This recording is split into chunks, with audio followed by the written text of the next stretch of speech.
Hi guys, Bolt here. Today we will dive into the US Marine Corps battle group, but before we do that, a short word from today's sponsor, which is you guys. I want to thank Aquila, Elwyn, Genpatton, R.Frew, DJevs, G.Lawton, N.Wendt, and R.Frew for supporting the channel by becoming a patron. And I also want to thank Pi Shadows and Iron for being YouTube members. If you want to join the small but highly appreciated list of supporters, check out the link below and start supporting the channel with a cup of coffee a month, or become a YouTube member with a simple click of a button. In Broken Arrow, there are more than 150 units per country with over 1500 customizations in total. Each country has 4 specializations, and you must combine 2 of these to create a battle group you can use in multiplayer matches, giving you 6 possible combinations to begin with. So let's dive into the US Marine Corps specialization and go through some of the different types of units that will be available. Now, in terms of reconnaissance units, there are scout snipers. This is a 2-man recon team, with one equipped with a M40A5 or SASR sniper rifle, and the other one armed with a marksman rifle and a laser designator device to guide laser guided ammunitions, which includes tomahawks. Force Recon. This is a group of 6 equipped with a few AT4s, specialized in infiltrating enemy lines, spotting targets and ambushing units en route to the front lines. We also have Navy SEALs. Now, this fire team will consist of 4 soldiers that can move through water. That's right, we will finally be able to move through bodies of waters with soldiers. Now, these units will have different types of transports as well. These can include Humvees, LAV-25s, AAVPs, IFAVs, which are jeeps with machine guns, grenade launchers or tows on top, and we have the JLTV-RV, which also acts as an independent recon vehicle that can be armed with a 30mm chain gun and javelins. Now, besides ground-based recon, there's also airborne ones. Not only do they act as recon, they can also designate targets. These recon vehicles range from helicopters to drones. The US Marine Corps will have access to the Fire Scout Unmanned Helicopter. This unit will also carry DAGR or Dagger guided rockets or Hellfire missiles, and we have the MQ-4C Triton. Now, this one is not armed but flies at a really high altitude, out of range of most weapons. Now let's move on to infantry units. Obviously, the backbone of the US Marine Corps will be Marines. This squad will consist of 13 men equipped with M27 assault rifles, an M38 marksman rifle, and Mars rocket launchers. We already saw these in action in the gameplay demo and in-depth reviews.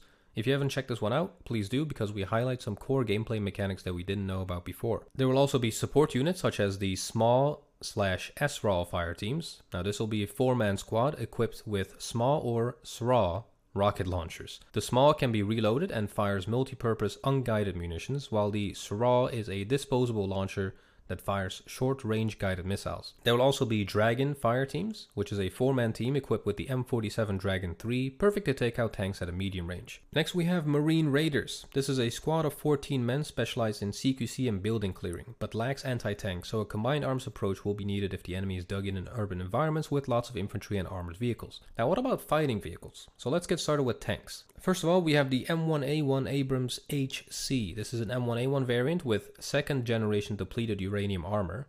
I just like to refer to the HC as heavy cage, cause why not? And I know some of you are already reading at the screen, but you'll just have to deal with it. It actually stands for heavy common, so fight me. We also have the M1A1 Abrams FEP, which stands for Firepower Enhancement Package. Now, this version has a 3rd generation depleted uranium armor and better optics compared to the HC variant. So in general, it's an upgrade. Now, both of these M1A1 variants can also be equipped with reactive armor as well. We also have the old but gold M60A3 Patton TTS. The turret on the M60A3 Patton can actually be replaced with a 165mm demolition gun, which will be perfect to take on infantry that are garrisoning buildings. Also in the fighting vehicles is the LAV-AT, which carries a tow launcher on top, and there's also the JLTV, which is a tow launcher on the JLTV platform. It's cheaper than the LAV-AT since it carries fewer missiles and isn't amphibious. Now, what do we have in support? We begin with the LAV-M vehicle. This is an 82mm mortar mounted on the LAV chassis, capable of firing both HE and smoke. We also have the LAV-AD, which is an LAV armed with a 25mm Gatling gun and 8 stingers. I've always been a fan of fast-moving anti-air vehicles, so I'm looking forward to using this one. There's also the MADIS, which is a JLTV equipped with a 30mm chain gun and 2 Stinger missiles. Obviously, there will be more than just 82mm mortars. We will also be able to play around with the HIMARS. Now, these can fire 6 227mm rockets with explosive warheads, or a single ATACMS ballistic missile. Now, speaking of missiles, the Nemesis will be a JLTV platform armed with 2 Tomahawk cruise missiles. And finally, we have the LVSR, which is a heavy truck carrying up to 20 tons of supplies and can even be fitted with armor and weaponry. In terms of helicopters, there's a lot to choose from as well. We have the UH-1Y Venom, a light recon and transport heli that can also be armed with 70mm guided or unguided rockets. There's the AH-1W Super Cobra, which will act as one of the main attack helicopters of the US Marine Corps. It has 4 pylons that can be equipped with rockets, tows, hellfires, sidewinders, and AGM-122 anti-radiation missiles, which can counter units equipped with radar, such as anti-air. The AH-1Z Viper is also a really nice one. It has 2 extra stations or pylons under the wingtips, which can carry additional weapons.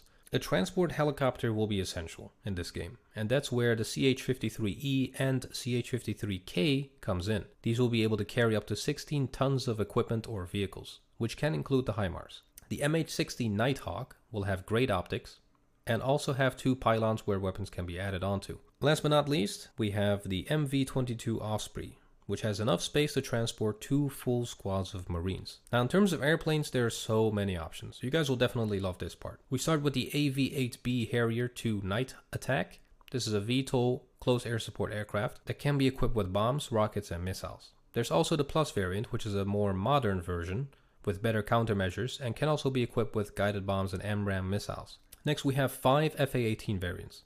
The FA-18C Hornet is dedicated to air superiority, but can also be equipped with rocket pods for close air support. We have the FA-18D Hornet, which is dedicated to ground support, armed with AGM-65 Mavericks and unguided bombs, but it can also act as a long-range air superiority fighter when the weaponry is dialed down to a few missiles and more focus is spent on fuel. The FA-18E Super Hornet can be loaded with up to 14 MRAM missiles and focus fully on air superiority. The FA-18F version is dedicated towards anti-tank duties. And last we have the Growler, which focuses on taking out vehicles equipped with radar. It houses jammers and anti-radiation missiles. Last but not least, the legendary F-14D Super Tomcat makes an entrance. And this plane can be equipped with long-range AIM-54 Phoenix missiles, but it can also be a close air support plane when armed with Zuni rockets or bombs.